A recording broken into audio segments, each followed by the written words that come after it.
চিত্রনায়িকা পরীমনির সাবেক স্বামী ফেরদৌস কবির সৌরভকে গ্রেপ্তার করেছে ডিবি পুলিশ। বৃহস্পতিবার রাজধানীর বসুন্ধরা রেসিডেন্সিয়াল এলাকা থেকে তাকে গ্রেপ্তার করা হয়।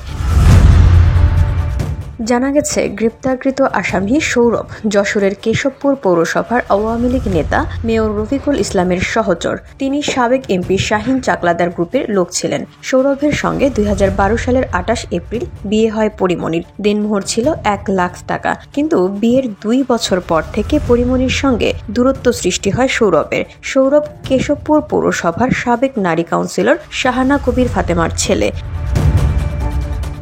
এদিকে ফের ব্যক্তিগত জীবন নিয়ে সংবাদের শিরোনামে এসেছেন পরীমনি। কোনো এক পুরুষের বাহুডোরে মাথা রেখে নতুন করে চর্চায় উঠে এসেছেন তিনি। কে সেই ব্যক্তি, তা নিয়েই এখন ব্যাপক আলোচনা। ধুলো, ময়লা ও ক্ষতিকর ধূলিকণা থেকে নিমিষেই মুক্তি দেয় চৌধুরী এয়ার পিউরিফায়ার।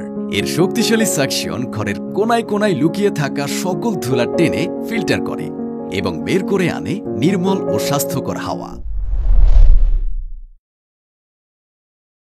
মঙ্গলবার রাতে নিজের ফেসবুক অ্যাকাউন্ট থেকে একটি ছবি প্রকাশ করেন পরীমনি, যেখানে ভালোবাসার মানুষের বাহুডোরে দেখা মেলে এই অভিনেত্রীর। সেই ছবি পোস্ট করে জীবনে নতুন করে বসন্তের আগামী বার্তা দেন পরীমনি, যা মুহূর্তের মধ্যেই নেট দুনিয়ায় ঝড়ের গতিতে ছড়িয়ে পড়ে।